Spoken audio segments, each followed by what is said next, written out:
Okay, so now we're getting recorded, guys. So for those who are listening to the recording, I'm just giving out disclaimers as far as before we get started on our deal or no deal webinar. And for those listening to podcast, of course, this will be a podcast for you. So disclaimers I'm giving out, and I sorry for those who are watching live, I might have to restart this because this is very important. Is that I'm asking you guys not to share any private information, right? Addresses or any clues as far as where the premises of this property may be. Second disclaimer is that anything that I suggest to you guys today in this webinar / podcast, it's not intended to be a legal or tax or financial advice. So guys, promise me that if once you guys take any suggestions or if you're learning anything today, to make sure you consult with an attorney at all times, right? And it's true because state by state, we have different laws and different policies and different codes, right, that we need to all abide by. So what that means is that whatever I suggest to you guys today may be completely different in your own state. So it's really, really important that you guys consult with an attorney, you guys consult with an accountant, you guys consult with all these professionals that will and can help you in your real estate investing business. And even without my suggestions, I would clearly ask you guys to go work with a real estate agent. Real estate attorney, real estate accountant, someone who understands the real estate transactions, right? An accountant who understands real estate transactions, and of course, if needed, financial advisors. So very important. And a lot of things that we're going to talk about today are going to be strictly suggestions. They're not going to be like, this isn't going to be end all be all, right? This is purely based on my experience, purely opinion. So you guys can go take other opinions. You guys can go get other suggestions if you want. This is going to be my perspective as far as the deal that you're bringing on this webinar. If it's going to be a good deal or a bad deal based on my experience. So now that we got our disclaimers out of the way, let's go ahead and call up on our first volunteer. If you have a deal that you're working on, or if you want me to cover it, even as a hypothetical situation, go to your chat box and put your name down, and I will unmute you so that you guys can share. You can share the detail of your deal with us. So, who's gonna go first? Anybody? You guys can also raise your hand if you guys like. I will keep my eyes on the participation list. Anybody? Anybody want to bring your deals? Jeff? Is this Jeff Grover? Right? Okay, awesome. Jeff, I'm going to go ahead and unmute you. Your microphone will be hot. Give me 1 second. I'm looking for you right now. Okay. Jeff, your microphone is on mute. What's going on, sir? Oh, not a whole lot. Just replacing the toilet. You? That's awesome. I mean, not the best thing to do on Tuesday night, but yeah. So tell us about the deal that you're working on, and of course, you don't have to disclose the address or anything like that. Give us what is the purchase price, and what the strategy, what you're thinking about doing with this deal. All right. It is a $495,000 building, 12 units. There is 6 1-bedroom, 1 bath, 6 2-bedroom, 1 bath.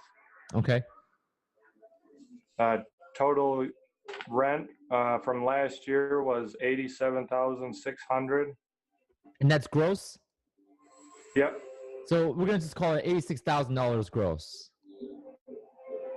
All right. The total expense was $26,985. I'm sorry, how much? $26,985. I'm going to round it up to 27,000.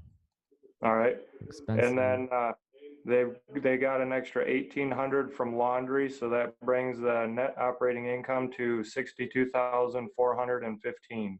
Okay, I'm actually gonna make some space for this because I'm running out of space. So for those who are listening to the podcast, I'm writing stuff down on our whiteboard here. I'm actually gonna type this up because my handwriting on the computer is gosh awful. So $495,000 in purchase price, or at least that's what they're asking. You're looking at close to 87,000, including the laundry income. $87,000 of gross income. You got $27,000 in expenses, so they say. And then it's a 12 unit. six. We got 6 1 1s, and we got 6 2 1s. Right. Yep. Okay. Couple things here. Okay. So do you maybe have the breakdowns of the expenses? Like, what part Yeah. of that $27,000 expenses is the property taxes? Is it? Are we The looking at tax is utilities here? $9,335. I'm sorry. The tax is $9,335. 9,003. I'm gonna call it 9,400. We're gonna do what's called a cowboy math, right? This is something that one of my good mentors, Chris Wilson, likes to say. We're gonna do cowboy math. We're gonna we're gonna just round it up for being conservative sake. Okay, what are the insurance? $3,800. A year, right? Just make sure. Okay. I'm guessing there's gonna be maintenance. Do you see? Yep, that was 4,850. A year? Yep, That's that was really last low. year. That's really low. Either they're not doing enough maintenance, or they're just doing bare minimum. You don't want to be doing bare minimum, because soon enough, bare minimum is going to catch up to you. Right? Your property is going to go from one class to another. Meaning that property at one time may have been a B class or a C class property. Because of lack of proper maintenance, it may drop to D class, or even down to F class, if that's even possible. Right? So it may have started as an A class property, beautiful looking property. If your maintenance is too low, it's not gonna, you're gonna see a slow deterioration of your property. So you don't want to do that. Okay, so we got maintenance. Is there a management cost to it? No, there wasn't. Okay, so this is okay. So they listed as 0. So we're gonna put something down later. Okay, so did they put anything for utilities? Yes, natural gas was 4,000. Okay. Garbage was 1,100. Okay, so I'm okay. Usually you round up, you put garbage and utilities together, but okay, I see where they're going with this. Garbage does that cover also sewage too? They didn't say anything about that.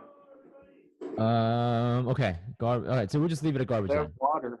They have water and electric, but the tenants pay their own electric. Okay, that's good. So the water electric was 3,900. And the electric, for those don't understand this, electric is for the public, common use. So hallway lights, the laundry, the stuff that is in the public space, the public use. That's what we're paying. So what was the water and electric again? They had it combined with the water, and it was 3,900. Okay. All right, so let's do some further breakdowns, because right now everything is fine. The only problem that I have with this figure, there goes the figure. Hold on. There is are two things. I see problems with maintenance and management. I'm gonna break this down to monthly term, because I speak monthly term, because that's how we calculate cash flow. So that being said, there seems to be activities going on in the chat box. I'm just keeping my eyes on that. So right now, for those who are listening to a podcast, you may not see all the details right away. So I'm going to recap the details. We're looking at $495,000 of purchase price. We're looking at $87,000 of gross income in terms of rents, and that's also including the laundry income that we got from the laundromat, the in-house laundromat. We got $27,000 expenses, says the seller. Now, we're going to look at this expenses differently, because what the seller says is an expense is going to be different for us. And I'm going to correctly show you how to conservatively figure out your expenses much better, in a way that it's going to help you anticipate unforeseeable expenses that are down the road, because you don't want to factor in $27,000 of expenses and later found out your expenses have doubled because you forgot to factor in a couple key things that may have been unforeseeable. So what I'm going to help you, Jeff, is I'm going to show you how to calculate unforeseeable expenses, or at least be conservative about how to calculate expenses the right way. As soon as we do, you're going to see this deal in a whole different light. Okay, so property taxes is going to be $9,400 a year approximately. None of these figures are going to be exact. We're going to be either rounding it up or rounding it down. I prefer to round it up. Insurance is going to be $3,800 a year, which seems okay. Maintenance is $4,850, which I don't know if that's accurate. I'm gonna double check. We'll come to it. Management, they say it's zero. Here's my philosophy with management, guys. And I get some of you guys may be managing your own properties, or you just have one or two properties, or you have, you don't have a deal yet, but you're just saying, oh, I'm gonna manage my own property. That's fine and all and dandy. Here's the issue where I have people that says, well, I pay nothing for management. Here's the issue with that. Now, if you manage your own property, you're paying it with time. You got to ask yourself, is your time valuable? Right? The answer 99% of the time is going to be, of course, right? For those who have jobs and that are doing this on top of, that are doing real estate on top of your job, you know that your job is going to pay you an hourly wage, or you have set salary, and every hour that it takes at your job, you should be getting paid. So why do you see it differently when it comes to running your business? Why do you see it differently when it comes to managing your properties? Because you're expending your time to create income. Isn't that the same thing when you go work at a job, right? You're expending your time so that you can earn a paycheck via W-2. So most of you guys who see, oh, I'm not, management is $0. The answer is no. Your management cost is directly correlated to how much you think you're worth based on your current pay. So if you're a six-figure earner at your current job as a W-2 earner, you need to factor in, okay, if I'm spending 5 to 6 hours on management, compared to my job, what am I sacrificing in managing my property in terms of dollar value? So for me, I can perfectly humbly say my every 1 hour is worth about $200 for me. So I'm worth about $200 an hour based on my expertise and knowledge, and just putting it out there. So for every hour that I spent on management, I'm spending $200. Now, here's how I see about management. This is good. We need to pay attention to this, because a lot of people miss my point when it comes to management. Is that when you start doing deals, right? When you start doing deals, like my brother, he's kind of doing more of the leadership when it comes to the decision making. I do a lot of management. This is why I'm qualified to talk about management. Is that um, your precious time can be spent on finding other deals, and you can be making a whole lot of more money than just managing your deals right now. Now, I get it. Some of you guys may have one or two properties, and you're perfectly fine and okay with managing it. But the question you should ask yourself, and every person that has gone and got a business degree understands this, that you have opportunity cost. That every hour that you spend on something is going to be hour less on something else you can be doing. So if you're spending an hour on management, that means you're spending 1 hour less. You could be spending that hour on putting together additional deals and making more money.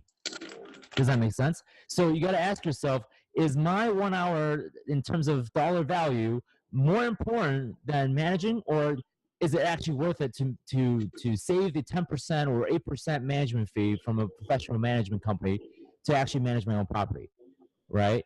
So if your rent is at, let's say, $750 a month, and you have a single family, and if you can save yourself $75 by doing, I don't know, 4 or 5 hours a week on management, if you are getting paid, what's 75 divided by 4? I'm not really good at math. I'm going to do this math on my calculator. 75 divided by 4.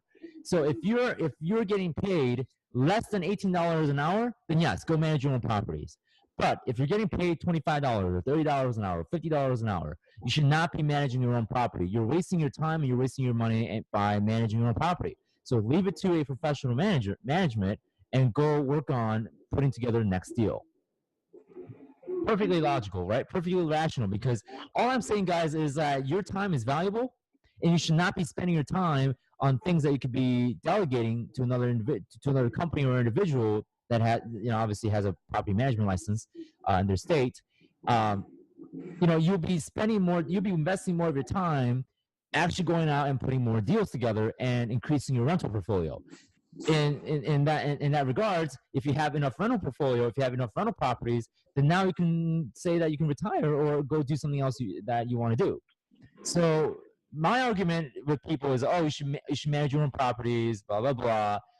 That's great. I have no problem with that. But consider my argument as a case where your time is precious.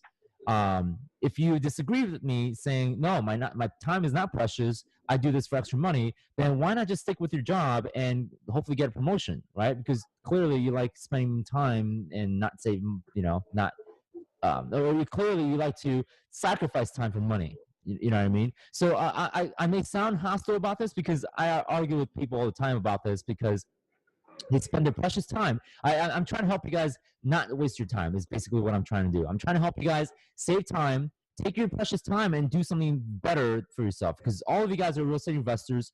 Real estate investors should not be real estate employees by spending your own precious time and going out managing your properties. Have someone else deal with the headache and go and find more properties. If that's something that you enjoy more, I enjoy more in finding more properties rather than managing tenants and dealing with toilet calls, right? So let's come back to practical sense. How do we make this work, right? I want to make sure I get to another deal because I love Jeff here, so I want to make sure I'm helping Jeff, but I actually want to help someone else too. So let's break this down into a monthly format. For those who are listening to a podcast, we concluded that $87,000 a month, $87,000 a year is a gross income. So what we're going to do is we're going to go ahead and take $87,000, divide it by 12, and we get roughly $7,250 a month as gross income for the month. So this is how to correctly calculate, in my experience, and this may differ. Again, this is why you want to talk to your professionals in your own area. You want to factor in 10% for management. So we're looking at $725 for management costs. And again, we had a 5-minute talk about this, right? $725 a month for maintenance reserve. Even if you don't have anything that month, like nothing happens in terms of maintenance, save it aside, set it aside because you never know. Your boiler might go out, your heater might go out, right? Any of your utilities may go out, right? Your laundry machine may go out. Something may happen. So you always want to keep 10% aside for maintenance. We also want to factor in 8% for vacancy, which I'm going to do the math for you guys, is 7250 times 0.08, $580 a month in case you have issues with not having a tenant for a month. Okay, so we're going to break down property taxes per month, $9,400 divided by 12, which gives us $783. So we're running out of space here. I'm going to try to write it down really small. I'm going to call it 784 just to round it up. And insurance, we're looking at 3,800 divided by 12, so about 317 a month. Right, so 317 a month. So in total, our estimated net operating income, this is a net, better net than what the seller might be providing. So we're going to take $7,250, which is our gross rental income plus the laundry income, subtract it by $725, which is the property management fee, whether you're managing yourself or having someone else manage it, still accounted for it because it's time. 700, and we're going to do another 725 for maintenance. Subtract 580 for vacancy. We're going to subtract 784 for property taxes and subtract $317 for insurance. So what we have left is a net operating income of $4,119 a month NOI. Okay, we're going to multiply that by 12 again to get a yearly figure of $49,000. Let's see, $49,428. I want to see what the maintenance is going to be because I know Jeff said maintenance per year is $4,850, which I don't think is the right figure. So 725 times 12 is more like $8,700 for maintenance. So basically, our maintenance should have been doubled, close to double. So Jeff, what did the seller tell you the net operating income was on a yearly, expressing it yearly?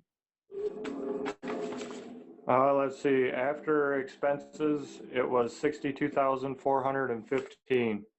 So do you see the difference between $62,000 and $49,000? Will that change your cap rate maybe by 1%? Yes or no? Yeah. Absolutely. So this is the type of stuff that most people miss, is that they take the seller's figure and think it's the truth, which in many cases it's not, because they try to bolster up the figure to get it sold. A lot of new and amateur investors will get on and see the figures and say, "Oh, the seller is telling me the truth." In this case, it's not, right?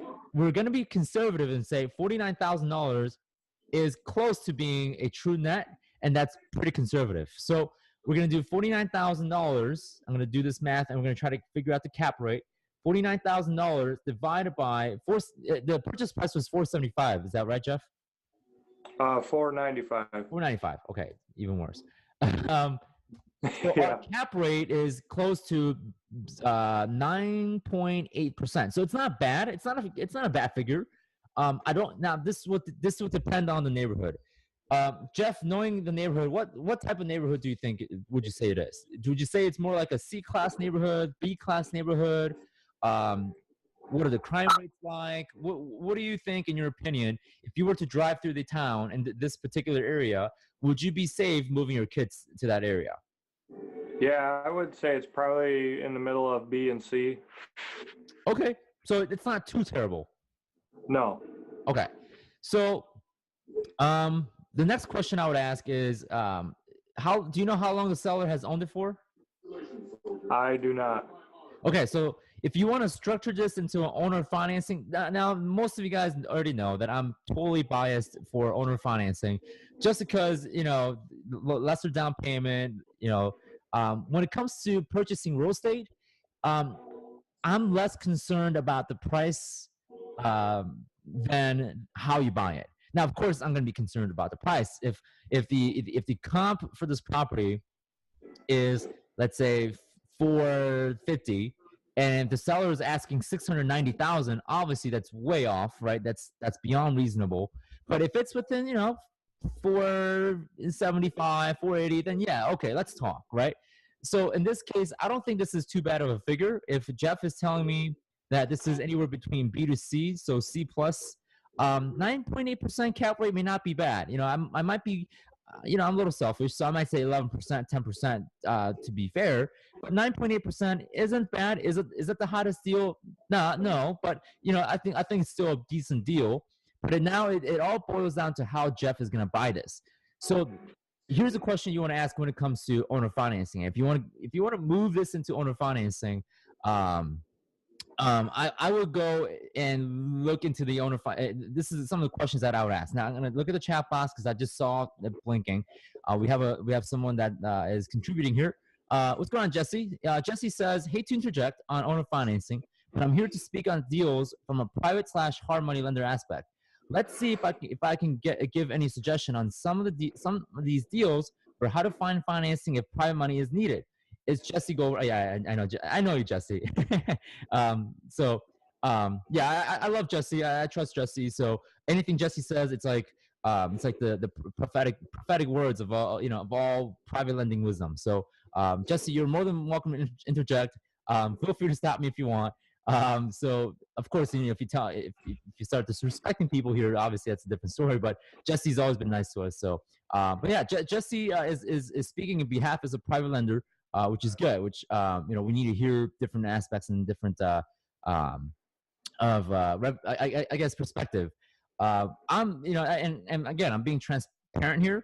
I prefer owner financing because I think it's just simply, to me, and this is my opinion, is one of the more secure ways to get into financing, just from the point of fact that, a lot of times if private lending is not available, and this is to defend Jesse a little bit, if private lending is not available, owner financing is definitely the way. Now, if you have a pretty good relationship with your private lender, and that's your asset, that is your resource that you have, then yeah, that might be something that you might be looking into. But keep in mind, and this is just me being biased, if you're doing owner financing, in my philosophy, I most often cases do less than 10% down. Less than 10% down.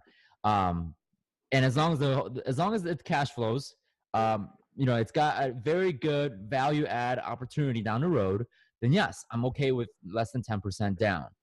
So if you're going to, and Jeff, if you were going to go and steer this into an owner financing uh, possibility, the question that I would ask to the seller, number one, is how long have you owned it for?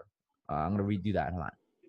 Number one, how long have you owned the property for? Now, the big reason why we ask that question is because of we want to find out their capital gain liability. Now, this is a multifamily, so there's going to be some capital gains I can see here if they've owned it for a very long time. So you want to ask that question. Now, if some of you guys are saying, well, what about capital gains? What are we doing here? What are we talking about? Then I would suggest that you guys watch my previous owner financing webinar. I explain exactly how this works. I'm not going to explain it here just because I want to get through the next deal and examine the next deal as just an opinionated investor, just giving opinions. So that's important. Ask that question. Number two, is there an existing financing / loan on the property? This is super important, especially multifamily, because if you ever get into the commercial lending world, if you start getting lending for commercial lending products, you do have to be careful. There are a lot of products. When you're old, there are instances where there's going to be balloon payments on those loans. So you don't ever want to take over, or you don't ever contract, do owner financing when the seller has 1 or 2 years left on their balloon, which is not good. Which means the seller has to pay off their principal balance in 2 years. So let's say I have a 4-year balloon. That means in 4 years, whatever principal balance that I have to pay it off or refinance it and pay off the current lender, which may or may not be the best thing. Given the market situation right now, I think it's not the best idea to balloon anything less than 7 years. If you're going to balloon something, my recommendation, my opinion, this is really a suggestion, this isn't a factual or academic fact. I would say don't take anything less than 7-year balloon. I prefer 10-year balloon or better or higher. But 10-year balloon is what most people should strive for. So ask them what type of existing financing do they have. This will matter because if you're doing owner financing, you want to make sure the payment that goes to them, the seller, is at least equal or higher than their existing financing payments. Does that make sense? Because obviously, if you're paying them, whatever you're paying them every month is lower than what what they're paying to the bank, it just doesn't make sense. They're losing money. So you want to make sure you establish that. Okay. What else? That's really it. I mean, that's the conversation starter. If you want to get into owner financing, of course, depending on what answer they give you, you're gonna have to, adjust your questions. That's where experience of negotiating comes in. Obviously, I can't give you a stock question for every one of these situations because each situation is going to be different. Each seller is going to have a different and unique challenges that you may need to help them with to get out of their situation and help them satisfy their needs. So that's why I can't give you a list of questions that may work in one situation, but it may not work in other situation. Cool. So Jeff, I hope this works out.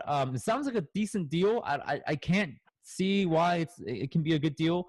If you turn this into an owner financing situation, I would say you may need to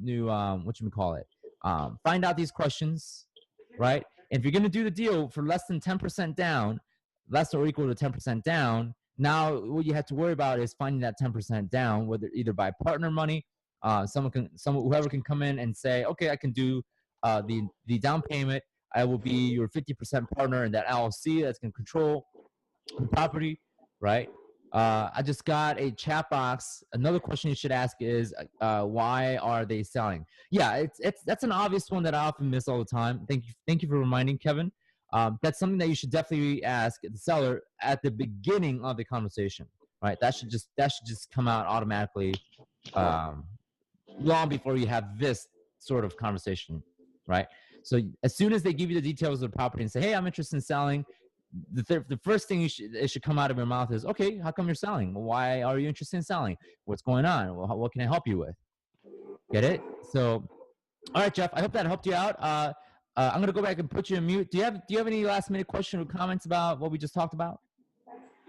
No, that about covers it. I do know that they are open to owner financing. Okay, perfect. My negotiation at that point will be, if it's $4,000 net, make sure obviously if you do 10% down, that's $49,000 down. Rest of it is gonna be financed. Don't quote me on it. I had to quote this, but check into what 20-year amortization will look like. 20-year amortization at 4% interest will look like. Check what that will look like. If it works, that's great. Make sure you have some margin in there, right? Check what 300. Man, what I don't know what the figure is. So 495 minus 49.5. Check what $445,000 principal balance. So you're looking at $445,000 balance, principal balance. See what that looks like on a 20-year amortization schedule at 4% interest. If it works with the NOI every month, then it may work. It may be a good deal. Cool. Okay. Yeah, Yeah. I don't know what that number looks like, so you may want to check with that. I don't have an amortization calculator in front of me, so. All right, Jeff, I'm going to go ahead and put you back in mute. Thank you so much for participating. If you have any questions, let me know. And again, for those who are listening to the podcast, if you have questions, you know where to find the YouTube channel. Go ahead and comment on the YouTube channel and we'll help you out. All right, thanks, Jeff. Appreciate it. All right, anyone else would like to volunteer their deals? Anybody? I'm going to be nice. Don't worry. I won't bite. All right. Anybody? Put it on the comment section. We got room for like 20 minutes. Usually the first one to go, they get more time because they were brave enough to raise their hands, right? So anybody would like to volunteer their deal, or man, you guys are an awfully quiet group. You guys have to take some more risks. Be an entrepreneur. Anybody? Tyler is asking a question. What's the standard percentage from an established lender? Now, Jesse, I think I may be able to answer this question based on our conversation before. This and Jesse can speak up. You know what? Actually, I'm going to unmute you, Jesse, real quick. 5 minutes. You can answer that question for us. Let me find you, Jesse. Hold on. I'm going down the list. All right, Jesse, I just unmuted you. Jesse, real quick, 30 seconds a minute. What would establish someone's interest rate, given the information that they provide you as a private lender? Can you hear me? Yep, I can hear you. Oh, perfect. I didn't want to jump into this, but I guess I will. There's no standard rate. I mean, in general, if you're doing a single family house, you're going to start probably 6.5% if it's a rental, and then go quite a bit up from there. So it can be anywhere from 6.5%, which is considered industry low, up to I've seen 18%, which is considered high. But Right. yeah, anything in between. But that's probably a question for another day. Yeah. Well, and then we actually have a podcast about that. So if you want to watch the podcast, it's in either Jesse's website. Actually, Jesse, can you drop that link if you can find it on the chat box? I will repeat it for the listeners of this podcast so that they can go listen to that podcast if they have any questions about private lending and lending in general. Yeah, I'll grab it for you. All right, thanks, appreciate it. All right, so it looks like we do have someone that's volunteering their deal. It looks like we have Kimberly on the line here. Kimberly, I'm going to go ahead and unmute you. And hold on, I unmuted the wrong person. Kimberly, your microphone is hot. How's it going? Hold on 1 second. You're not getting unmuted. Hold on 1 second. Something's happening to your. For some reason, I can't seem to unmute you. So I guess you have a setting. Okay, so Kimberly is giving us the details through the chat box. She may not be feeling, getting unmuted, so that's totally fine. We respect the people's feeling as far as not wanting to get unmuted, so that's cool. So $250,000 purchase, and I'm guessing you're gonna go ahead and fix and flip this. Is that right? Go ahead and give me a Y or no, Y or N, I guess. Kimberly, you're there. I'm looking at the chat box here.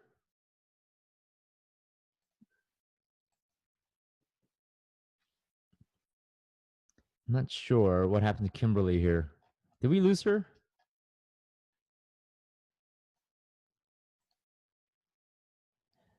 Okay, so I don't know if Kimberly's still there. Hi, can you hear me? Oh, there she is. Hey, how's it going?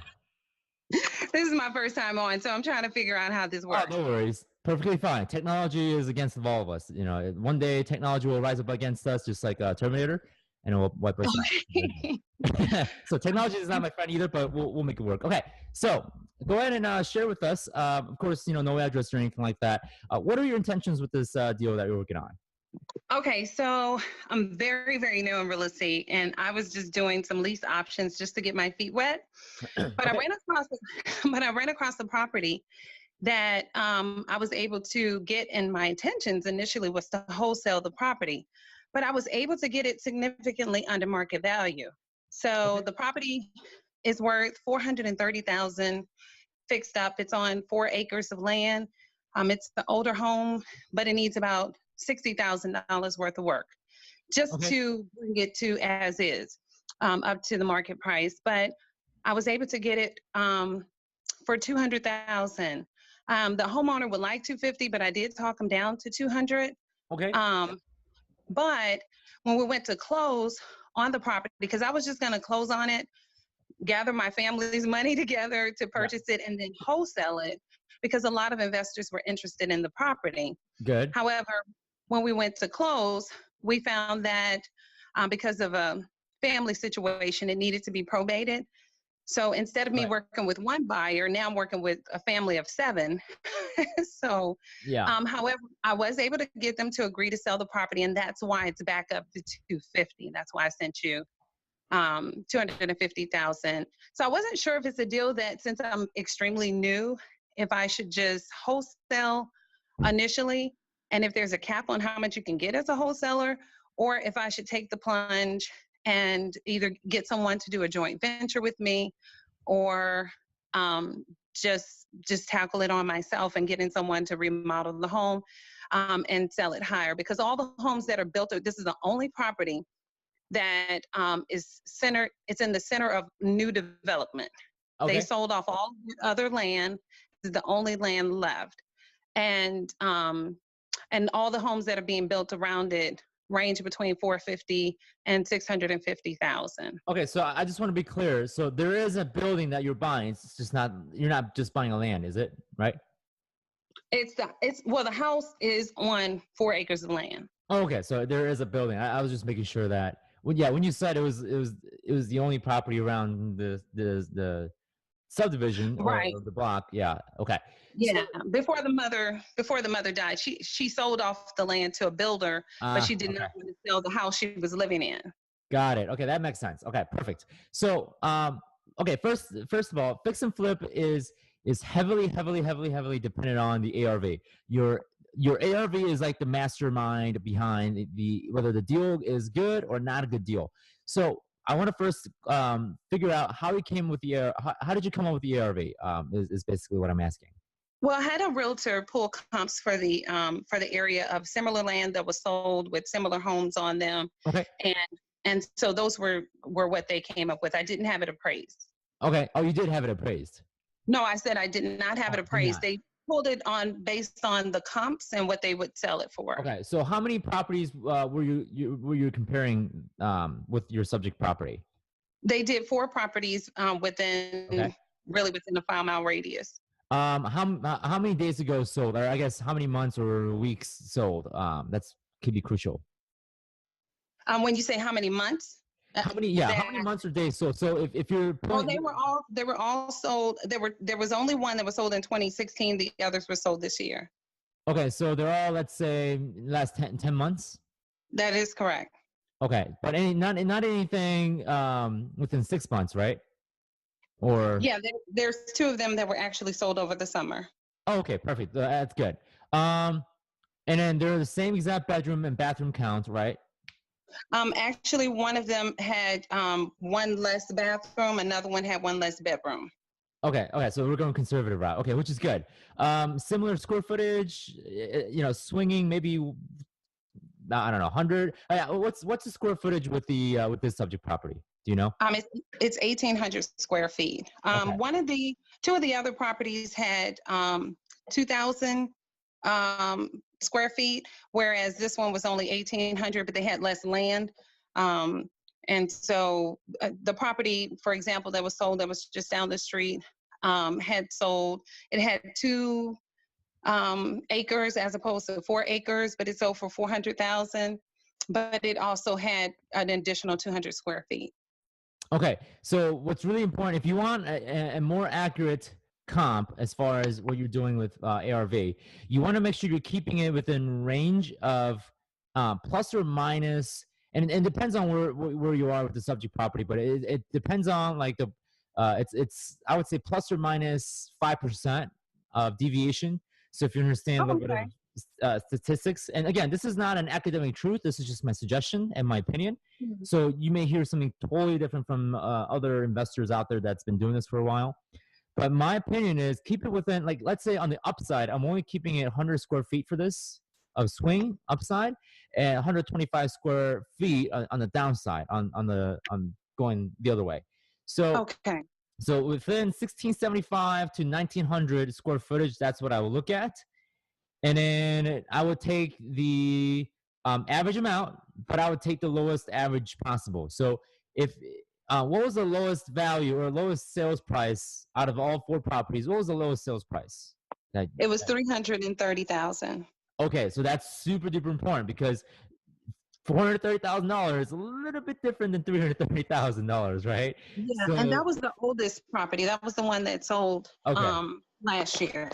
what is the property? Okay, so what's the property that has the closest square footage possible, that has the same exact bedroom and bathroom count, and was sold, let's say, last 6 months?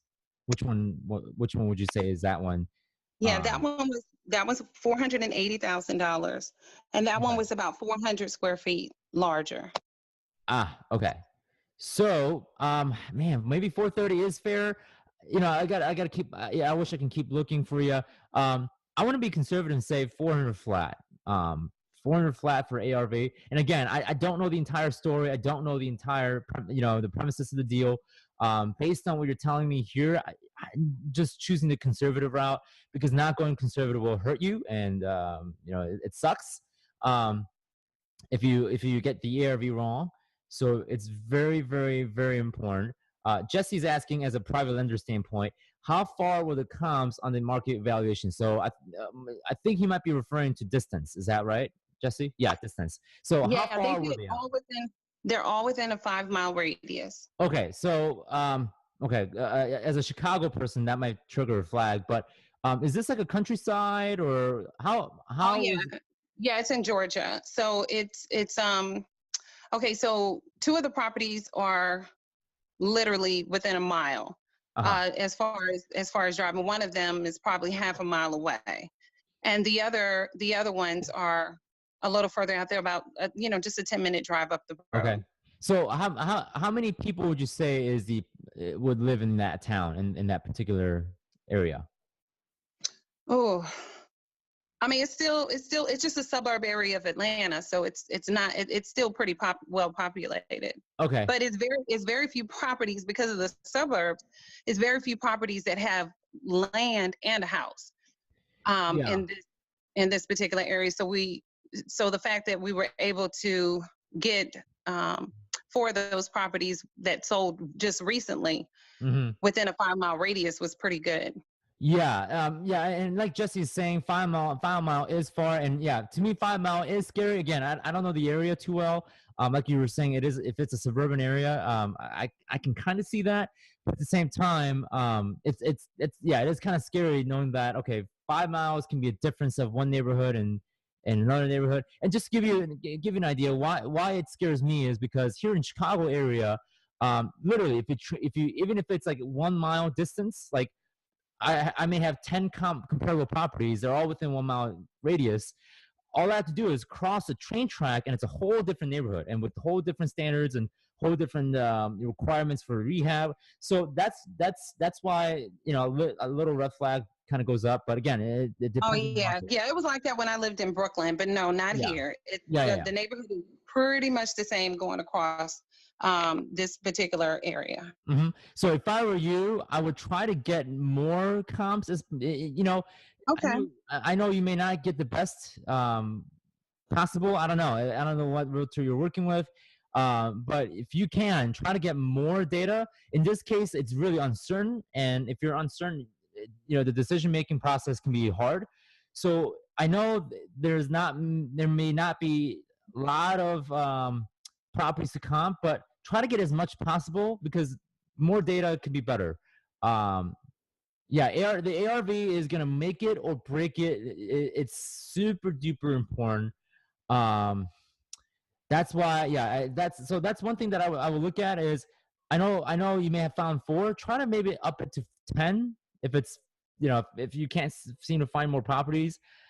Yeah, Um, we would have to go further out, that's for sure, because as I mentioned, because of the suburbs in the area, there's tons of homes that have been yeah, sold that center right around the property. However, to be able to, should I just be looking at the house? Because most individuals that I spoke to, even trying to wholesale it, have wanted to knock the house down and build a subdivision.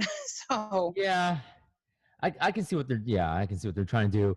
Um, Yeah, I don't know. So I'm not the foremost expert in that area. So you may want to look into, finding more comps. Um, that's what I would do. Jesse is suggesting ordering a BPO, which stands for Broker's Price Opinion, which is what. okay. So if the banks are doing it, then yeah, I mean, it might be better to do that route. Ordering a BPO may involve some financial costs, but here's a big thing. With and this is going back to the point, ARV is super duper important. If you're uncertain about your ARV, I would not do the deal. And I know some of you guys are saying, well, not do the deal. Come on, right?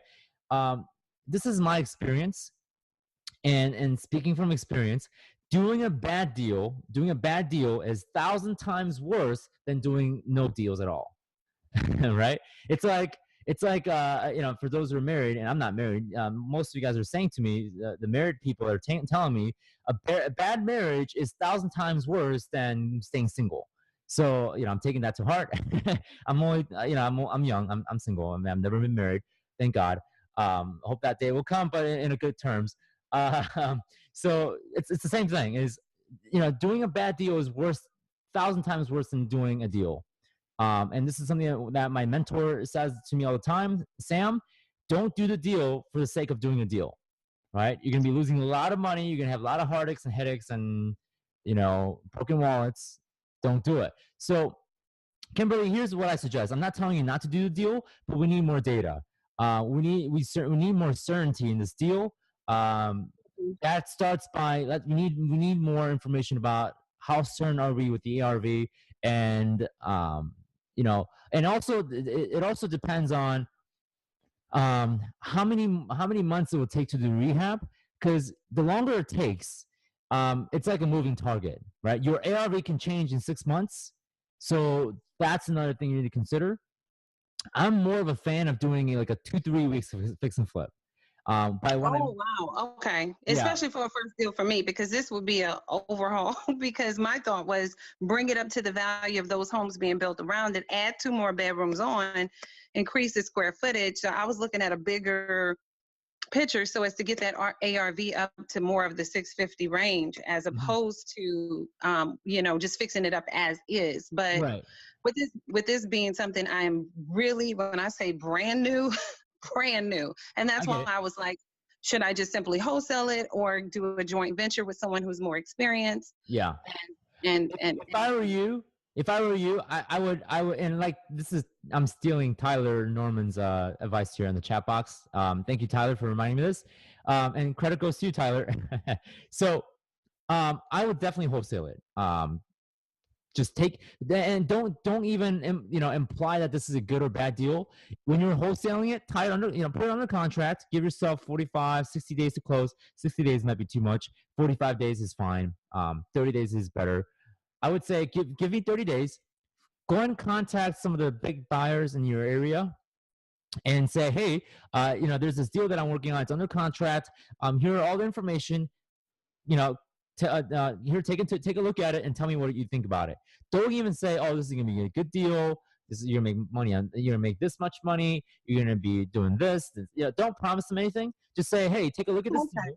My assignment fee is X amount of dollars, right? If you want this deal, I will sign the contract. I'll be happy and glad to sign this over to you for X amount of dollars. Now, you were also asking what you should charge for a sign-in fee, and this all depends on what's reasonable. And I hate to say this, the definition of reasonable really comes down to your state attorney general.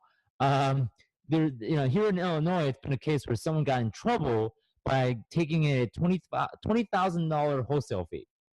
And I agree, $20,000 of a wholesale fee is a little bit too much. I think, in my opinion, anywhere between $5,000 to like $13,000 I would say, is reasonable, depending on what the purchase price is. And I would stay away from progressive wholesale fee, because now you sound like a realtor, right? Now it sounds like you're taking a commission, which you don't want to sound. Yeah, which you don't want to sound or act like a licensed broker if you're not a licensed broker. So I know there's some wholesalers they'll say, "Oh yeah, every $50,000 of purchase price, we charge $5,000 of assignment fee," which it sounds like a commission to me. And I'm not for that. It's just set like a hard assignment fee, preferably anywhere between $5,000 to $13,000 of an assignment fee. And Right. yeah, and Because we were on closing initially when I had an investor who was ready to purchase, and when we went to closing, and that's when we found out the property needed to be probated. Mhm. I had a purchase price, like I mentioned, of $200,000, and I was wholesaling it for $225,000. The Mhm. investor was fine with it. He thought he was getting a steal because he was going to build an assistant living property on it, so he didn't care. And the homeowners were fine because they were getting a good price. But and they didn't want the work of it. But I had no quorums with anyone on making 25 on it, but I didn't know that was taboo either. Yeah, So if I were you, I would do this. This is how I would do it. Take the $200,000 purchase price, lock it up under contract, right? Purchase price, and then go ahead and assign it. I would charge maybe $13,000 for this one. okay, $15,000 really pushing it. I think you'll be okay with $15,000, but again, that's just my opinion. I would say $13,000 for assignment fee, and say, hey, would you like to take this for $13,000 assignment fee? Of course, okay, non-negotiable, because you got to stand up for your self-interest, and say, as soon as you can come up with the cash and you have proof of funds, take right ahead, go and execute the contract. okay, The contract is technically executed if you sign it, but yeah, close. Let's close as soon as the title's ready. Title commitment's there. We got the cash ready to go. Or if the new buy, if the I guess the person that's coming in that you're assigning to, the assignee, if they're ready to go with the proof of funds, or they have a certified letter from the bank saying, hey, we got the money for you, then let's rock and roll. Let's go close. Make sure as a wholesaler you're disclosing to all the parties, though. exactly. Yeah, you don't want to be doing shady, stuff. No, not at all. I've actually been working with the family now for a year Okay. because it had to go through probate. So now that that's done and we're ready to move forward, I was just trying to decide, should I get it myself and hire someone to help with the fix and flip, or should I go ahead and wholesale it since it's my first deal? I'd say wholesale it. Right now, the biggest thing that I'm worried about is that you actually, if you do the deal, you might, and I'm not saying you're incompetent or anything. I think you sound like a very intelligent lady. It's just that it's like putting someone in a airplane cockpit and expecting them to fly, with a manual in front of them. So not as life threatening, but it's still dangerous. And and if you're going to be in real estate business for a long time, and you seem young, so you sound young at least, you're going to be around for a long time. So take it one step at a time. And like what Tyler is saying, is $5,000 to $13,000 assignment fee is pretty darn good. Okay. Yeah, it's pretty darn good. And I don't know what you make now, but it sounds like a pretty good income for me. And maybe, I don't know, maybe you need $30,000 a month to make ends meet. I don't know your situation. No, no, not at all. That would Yeah. no. I'm quite humble, but that would be fine. Okay. Just making sure. Okay. So it is 8 o'clock. Kimberly, I hope that helped you, give you some It clarity. did. Thank you very much. Yeah, I hope that gave you some suggestion. And I want to thank Jesse for contributing. Thank you, Tyler, for contributing as well. Thank you so much, guys. And you guys are more than welcome to contribute. This is an open forum. We can talk and we can have a conversation about having a successful real estate deal turn out. And again, at the end of the day, this is just purely my opinion, my perspective. You can take the deal to some other guy that's been doing really well, and you might hear something totally different from me, right? You might hear a totally different perspective and totally different strategy than I am. I'm just giving you one perspective that seems to work for me, but it may be something different to you. Okay, that being said, since you guys have been learning a lot, and I hope you guys have, if you haven't, gosh, text me, right? And then I'll rethink about my life and how I share, how I break down the deals. But I hope that you guys learned a lot. I really do. That's the aim of this podcast / webinar. So if this has helped you, the way that I got helped and the way that I got started in real estate investing is I got connected to a nationwide real estate investment group. Here comes a shameless plug, just so you know. This real estate investment group, it is nationwide. We're everywhere. We're in New York. We're in Texas. We're in Florida, California, Seattle, Washington. We're everywhere. We're multiplying pretty quickly. Kimberly, we're in Atlanta too. Okay, we're everywhere. So if you want to get connected to my real estate investment group nationwide, these guys have literally helped me and my brother Daniel. Come to where we are right now. We're closing on 60 rental units. So we're buying 2 apartment complexes. We're about to put together another one. We are closing a 4-unit this Thursday, right? We have so far about 20 rental units this year alone, and Daniel and I together have raised about $3.1 million of private lending, private funds. So if you like to see the same results, right? And Daniel and I are not the smartest kids in the world, right? When we got started, I was 22 and Daniel was 20, and right now I'm 25 and Daniel's 22. We're close to 84 units of rental units, right? We don't have to be doing this webinar. I'm here because I want to help you guys succeed, much as a lot of people are contributing. So literally, I don't have to be here. I can be in Mexico somewhere, sipping a martini, right? Of course, being a Christian man, it'd be wine, not wine. It'd be grape juice. So that being said, I'm doing this to help you guys progress forward and get to where you need to be, so that you don't have to struggle financially. No one should, right? All of you guys, in my belief, all of you guys are the creation of an almighty God. You guys should not be suffering in scarcity. You guys should all be abundant, have lots of money, so you guys can share that money with and do charity works and all sorts of stuff. That being said, I'm going to close this out, guys, by giving you guys an invitation to work with my nationwide real estate investment group. These guys have been mentoring me. These guys have been supporting me. These guys are, committed to helping me out for a lifetime. If you guys are interested in in joining that membership or joining that mentor group nationwide, unfortunately, I'm only taking 10 people a month, right? The reason being is that we don't want to, our attention right now is going crazy. I'm starting to get ADD. It's crazy. So I want to focus on 10 people. Focus on 10 people to get there where they need to be in terms of real estate investing. And this is what I'm going to do. I'm going to institute something that I do quite frequently. Go ahead and guys email me. So for the first 10 people, I don't care who you are, go ahead and email me. The first 10 people, Novo Elite. I'm gonna actually type this down. Hold on. I don't know why I'm writing it. Sam@novoelite.com. So email me saying, hey, I'm interested in working with you and your mentors and your nationwide real estate investment group. And I will go ahead and send you a 15-minute webinar on how to do so. Some of you guys may have already gotten that webinar. You guys may have watched it already, and you guys are going through the next steps and stuff. That's great.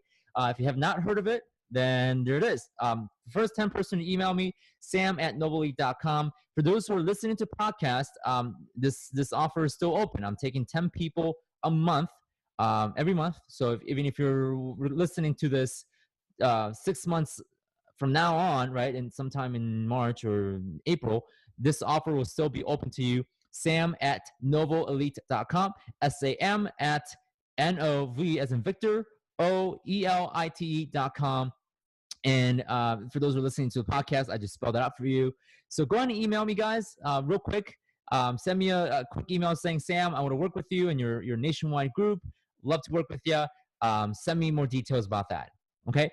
If tonight has been a helpful resource to you, it's only possible because of these individuals in this nationwide group that has literally transformed my life and my brother's life and my family's life for eternity. So my kids will thank those mentors. They'll thank me for making that decision to work with them as well.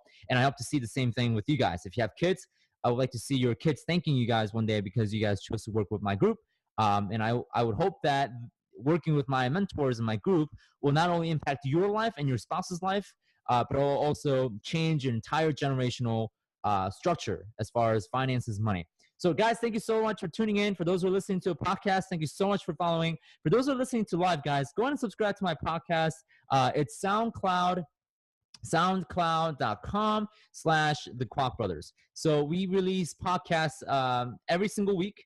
Not only these deal or no deal webinars, we also are about to release another podcast this week about putting together a team of real estate investors. We have several different content, all for free. We don't charge for any of our podcasts or YouTube videos.